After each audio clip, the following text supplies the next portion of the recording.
Assalamualaikum warahmatullahi wabarakatuh.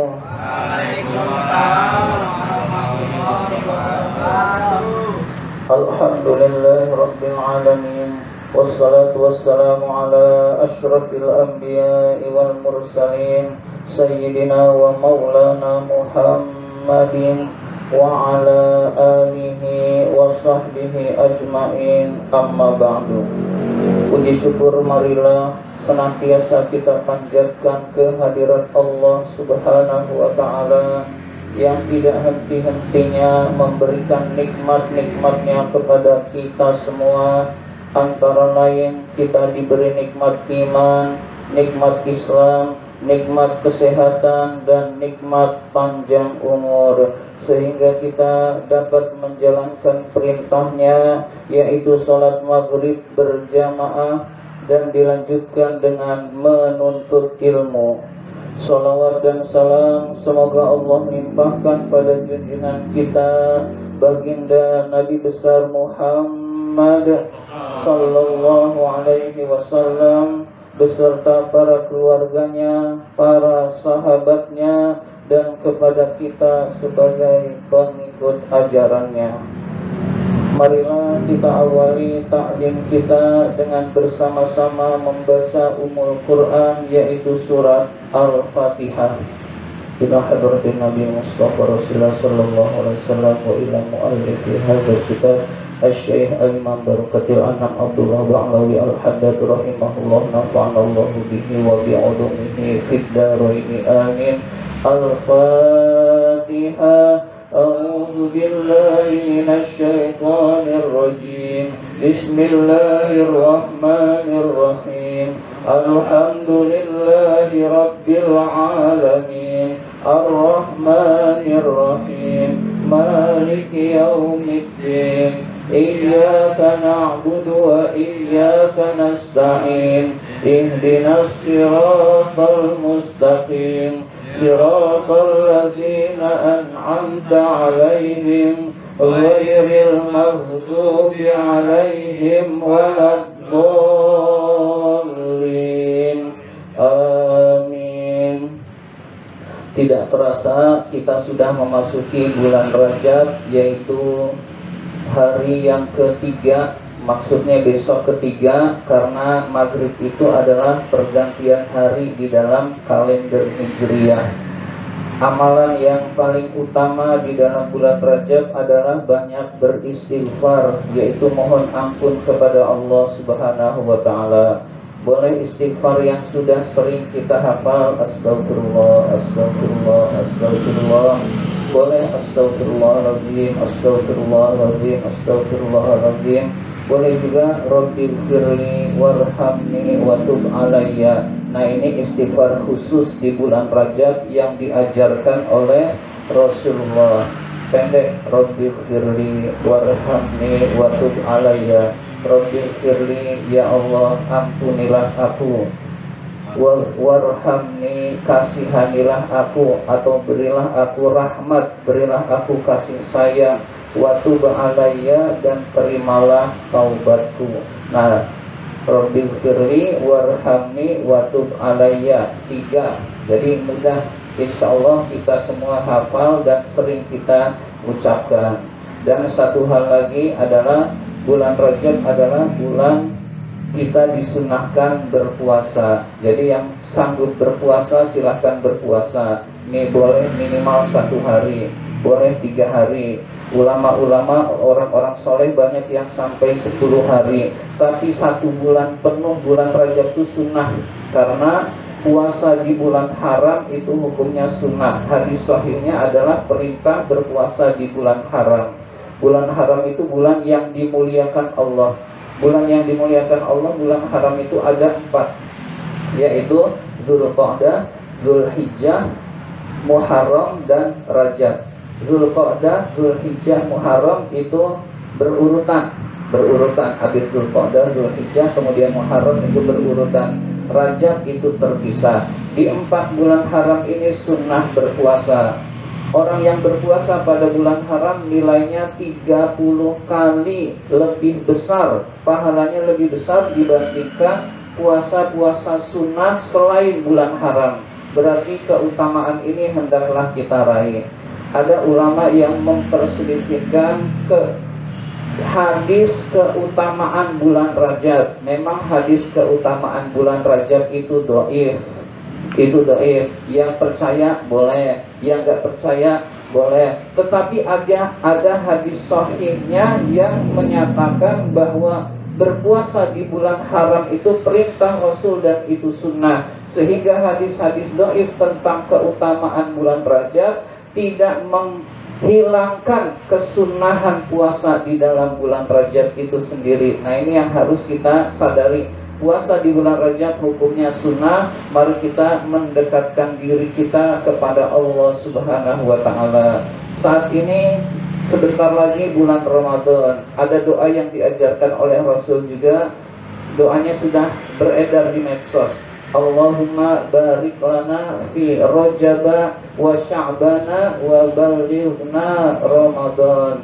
Ya Allah, berkahilah kami, berkah itu tambahnya kebaikan. Berkahilah kami di bulan Rajab ini, di bulan Sya'ban, dan sampaikanlah kami ke bulan Ramadan. Jadi kalau Rasul saja ingin disampaikan ke bulan Ramadan, berdoa ingin disampaikan ke bulan Ramadan, apalagi kita yang banyak berlumur dosa, kita ingin disampaikan juga ke bulan Ramadan, maka kita banyak berdoa yang diajarkan oleh Rasulullah Sallallahu Alaihi Wasallam. Mari kita lanjutkan taklim kita, kitab An-Nasaihud Diniyah ini masih halaman 51.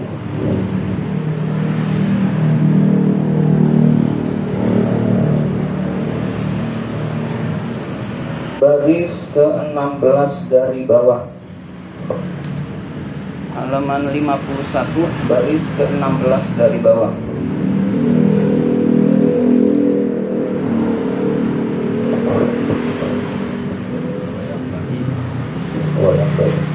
Bismillahirrahmanirrahim. Wa yambagi, dan sebaiknya, lil haji, bagi orang yang berhaji, idza wasala ila haramillahi, jika telah sampai di tanah haramnya Allah, wa baladihi, dan negerinya Allah, Mekah Mukarramah, al-haram, yang haram, yang dimuliakan oleh Allah, al-amin, yang aman. Negeri Allah yang aman adalah Makkatal Musyarrafati, Mekah al-Musyarrafah, al-Musyarrafah yang dimuliakan. Zadahallahu syarafan, semoga Allah menambah kemuliaan kota Mekah.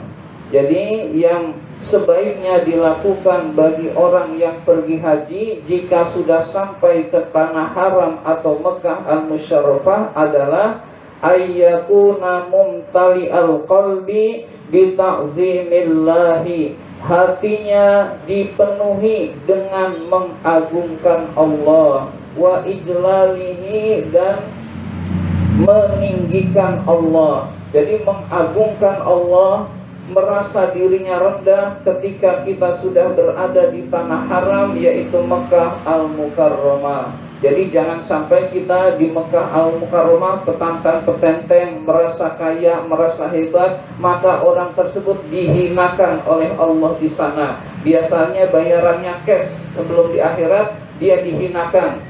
Ada orang yang menghinakannya itu adalah perantara-perantara Allah. Maka kita hinakan diri, tundukkan diri kita ketika sudah sampai ke tanah haram, yaitu Mekah al-Mukarramah. Wa yakuna ala atammi ma yumkinu minhu wa yastati'uhu, dan hendaklah dalam keadaan sempurna, semaksimal mungkin, sebisa mungkin, minat tazalluli, menghinakan diri, wat tawaddu'i, berendah hati, wal khudu'i, tunduk, wal khusu'i, khusu', wal inkisari lillahi ta'ala, dan pecah hatinya untuk Allah subhanahu wa ta'ala.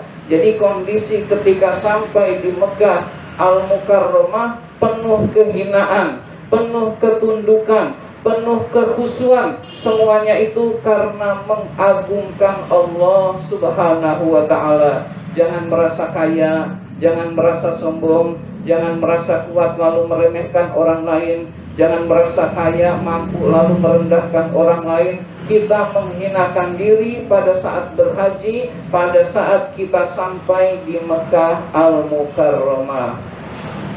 Wal takun, dan hendaklah kamu, hadhil awsafu, sifat-sifat ini, syi'arahu wa dasarahu, menjadi syiarnya dan menjadi sifatnya. Jadi hendaklah sifat-sifat tadi, ketundukan, kekhusyuan, kehinaan di hadapan Allah, menjadi syiar kita, menjadi sifat kita. Fi jami'il mawatini, di setiap tempat-tempat. Mawatin tanah air, kita terjemahkan tempat-tempat. Wal mawaqifis syarifati, dan tempat-tempat berhenti yang mulia. Jadi dimanapun saja di kota, di tanah haram, ketika kita berkunjung, kita dalam posisi menghinakan diri di hadapan Allah subhanahu wa ta'ala. Jadi kalau haji dalam keadaan sombong, maka dia dibalas oleh Allah subhanahu wa ta'ala. Tapi haji dengan penuh ketundukan, ikhlas karena Allah, insya Allah hajinya mabrur, hadirin sekalian.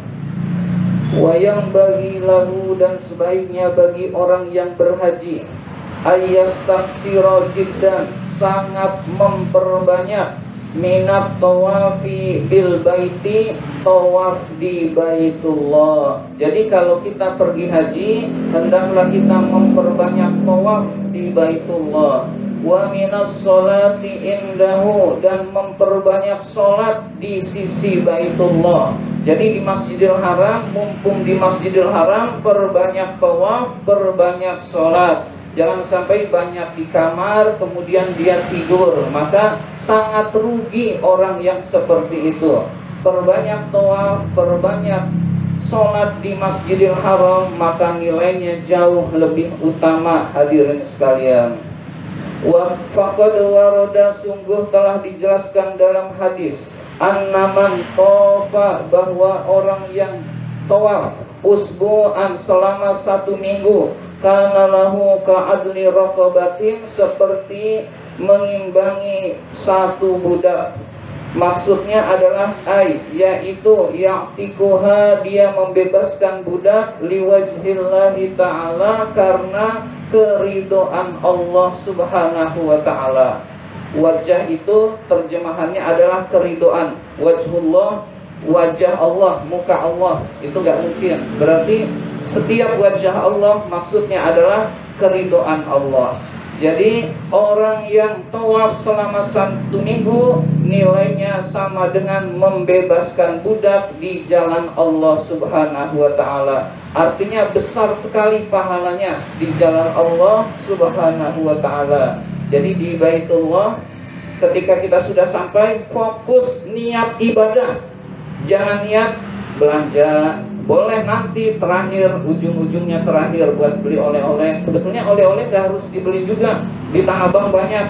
Orang tua saya juga belinya di Tanah Abang. Istri saya yang umroh kemarin itu juga belinya di Tanah Abang. Jadi fokus buat ibadah kepada Allah subhanahu wa ta'ala. Jadi yang semua yang di Mekah, belanja-belanja ada di Tanah Abang kalau kita mau nyari. Ya, jadi kalau kita mau nyari ada di sana, udah fokus ibadah saja, hadirin sekalian. Kemudian bayar nggak beda jauh, harganya memang mahalan di sini, tapi kita fokus ibadah jauh lebih baik daripada kita fokus belanja, hadirin sekalian. Naik kontak nggak ada. Oh iya, naik kontak nggak ada. Dulu ada di Ragunan. Iya. Wa waroda, dan dijelaskan dalam hadis, anna ta'ifa bil baiti, bahwa orang yang tawaf di Baitullah itu la yarfa'u qadamahu, tidak mengangkat kakinya sebelum mengangkat kakinya, fi tawafihi, di dalam tawafnya, wala yadauha, dan tidak menaruh kakinya, maksudnya sebelum menaruh kakinya ke tempat lain, illa kecuali muhiyat, dihapus, anhu sayyi'atun, kesalahan-kesalahannya, au kutibat lahu hasanatun, ditulis kebaikan-kebaikan baginya, au rufi'at lahu darajatun, diangkat derajat baginya. Jadi orang yang tawaf, sebelum dia selesai tawaf, ada 3 yang ia dapatkan. Kesalahannya dihapus, kebaikan-kebaikannya ditulis, dan derajatnya diangkat oleh Allah Subhanahu wa ta'ala. Jadi perbanyak sholat, perbanyak tawaf ketika kita haji, hadirin sekalian. Wa warada aidan, dan dijelaskan juga dalam hadis, annaha tunzila fi kulli yaumin alal baiti, bahwa di Baitullah itu turun pada setiap hari, alal baiti, di Baitullah, maksudnya di Masjidil Haram, isyruna wa mi'atu rahmatin, 120 rahmat. Jadi setiap hari turun 120 rahmat kasih sayang Allah. Sittuna minha lit-taifina, 60 rahmat itu untuk orang-orang yang tawaf. Wa arba'una lil musallina indal baiti, 40 rahmat untuk orang yang sholat di Baitullah, di sisi Baitullah. Wa isyruna lin nazirina ilaihi, dan 20 untuk orang yang memandang Baitullah, yaitu Ka'bah al-Musyarrafah. Jadi orang yang memandang Ka'bah saja dapat pahala, dapat rahmat dari Allah. Belum sholat kita mandang Ka'bah, itu dapat pahala dari Allah Subhanahu wa ta'ala. Jadi ada 120, 60 buat orang yang tawaf, 40 buat orang yang sholat di Masjidil Haram, dan 20 untuk orang yang memandang Ka'bah. Semuanya dapat, hadirin sekalian. Jumlahnya pas 120 rahmat Allah Subhanahu wa ta'ala. Wal yastaksir, dan perbanyaklah fi tawafihi, ketika dia tawaf, min tilawatil Quran, dari membaca Al-Quran. Jadi waktu tawaf itu sunnah membaca Quran, sunnah membaca doa yang diajarkan Rasul ketika tawaf, atau sunnah membaca Al-Quran. Yang paling mudah, sangat mudah adalah doa Rabbana atina fid dunya hasanah wa fil akhirati hasanah wa qina azabannar. Doa itu ada di dalam Al-Quran, dan itu doa keseluruhan kebaikan kita minta. Jadi kalau kita renungkan, minta apa saja ada dalam doa itu. Ya Allah, ya Tuhan kami, Rabbana atina, berilah kami fid dunya hasanah, kebaikan di dunia, kebaikan di akhirat, kebaikan, dan jauhkanlah kami dari siksa api neraka. Jadi kita minta kebahagiaan dunia dan akhirat, hadirin sekalian. Wa minal azkari, dan berupa zikir-zikir. Jadi waktu sholat bisa sambil baca Quran yang kita hafal, bisa kita banyak berzikir kepada Allah. Wal iyati, dan doa-doa, khususon minha, khususnya doa al-waridu fit tawafi, yang warid, yang diajarkan oleh Rasul di dalam tawaf. Jadi boleh doa tawaf yang diajarkan oleh Rasul, boleh kita kalau nggak hafal ayat Quran yang hafal. Doa apa saja yang kita hafal, yang penting minta kebaikan pada saat tawaf. Jangan tawaf diam aja, meskipun sah. Tawaf diam aja selama perjalanan, maka itu kurang bagus meskipun tawafnya sah, hadirin sekalian. Wal yastaksir, dan perbanyaklah min istilamil Wal yastaksir, dan perbanyaklah min istilamil hajaril aswadil mubarakati, mencium hajar aswad yang diberkahi. Jadi disuruh memperbanyak, kita sekali juga udah syukur kalau bisa. Jadi itu kan berebutan. Jadi kalau bisa ya memperbanyak, tapi kalau nggak bisa minimal pernah sekali. Kalau nggak bisa jangan memaksakan diri, karena sangat berdesak-desakan. Lalu keselamatan kita jauh lebih penting. Ini kalau bisa sunnah mencium hajar aswad. Fa innahu, karena hajar aswad itu yaminullah, tangan kanan Allah. Tangan kanan Allah nggak bisa kita terjemahkan letter tangan kanan Allah. Maksudnya adalah tetap rahmat Allah, bantuan Allah. Fil ardi, di bumi.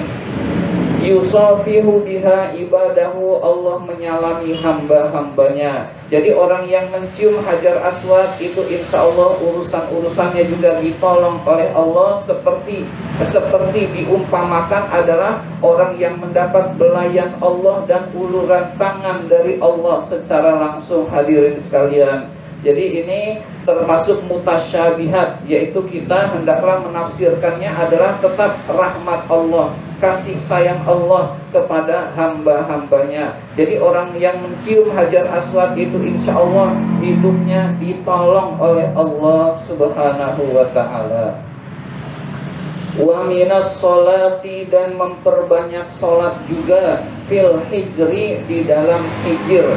Di dalam hijir itu hijir Ismail maksudnya. Fa innahu, karena sesungguhnya hijir itu minal baiti, termasuk baitullah. Jadi hijir itu termasuk baitullah dulunya. Tarokat Quraisyun, yang ditinggalkan oleh kaum Quraisy. Lama banathu, tatkala membangunnya. Fil jahiliyati, pada masa jahiliyah. Jadi kaum Quraisy pada saat itu membangun Ka'bah yang sudah porak-poranda karena pernah kebanjiran, lalu dibangun lagi, lalu uang yang halalnya tidak cukup sehingga sampai segitu. Nah, hijir Ismail itu tadinya bagian dari Ka'bah. Jadi itu tadinya bagian dari Ka'bah.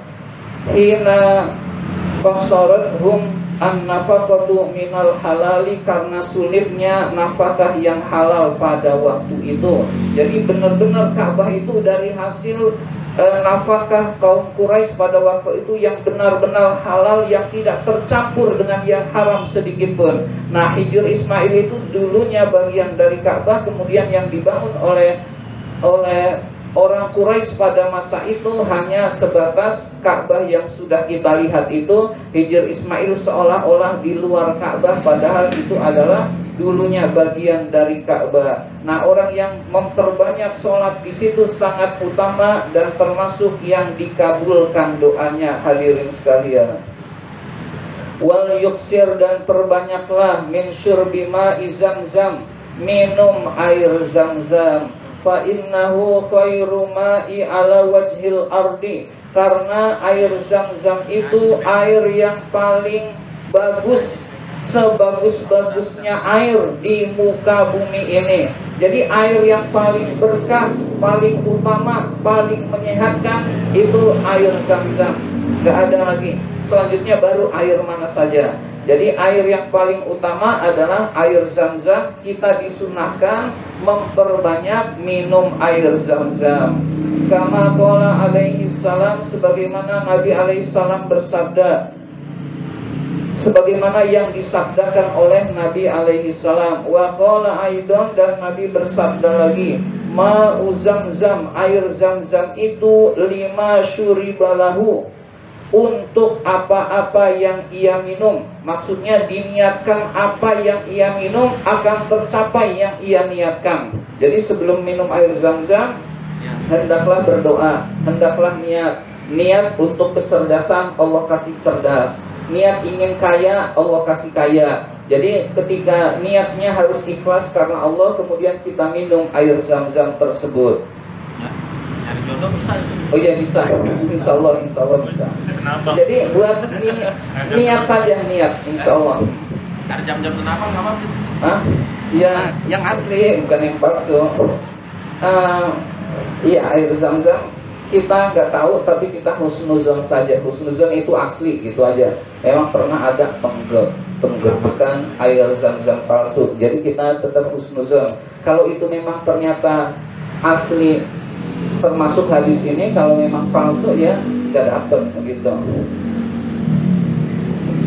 Wa innaha, sesungguhnya air zam-zam itu ta'amu ta'min, mengenyangkan orang yang makan. Wa shifa'u suqmin, menyembuhkan orang yang sakit. Jadi orang yang belum makan minum air zam-zam tetap punya tenaga buat melakukan aktivitas. Ya nggak kenyang banget, jadi punya tenaga buat beraktivitas. Orang yang sakit minum air zam-zam niat sembuh, itu insya Allah disembuhkan oleh Allah Subhanahu wa ta'ala.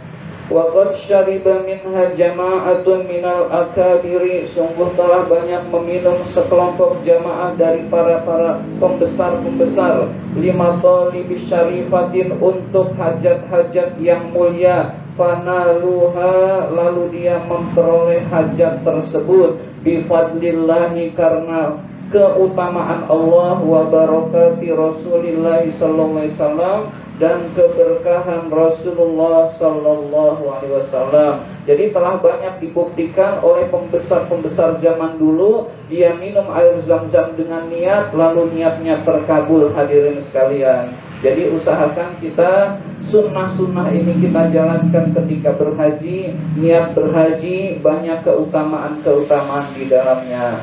Ini saja yang dapat saya sampaikan. Terima kasih atas perhatian. Mohon maaf apabila ada kata-kata yang kurang berkenan. Wabillahi taufik wal hidayah. Wassalamualaikum warahmatullahi wabarakatuh. Waalaikumsalam.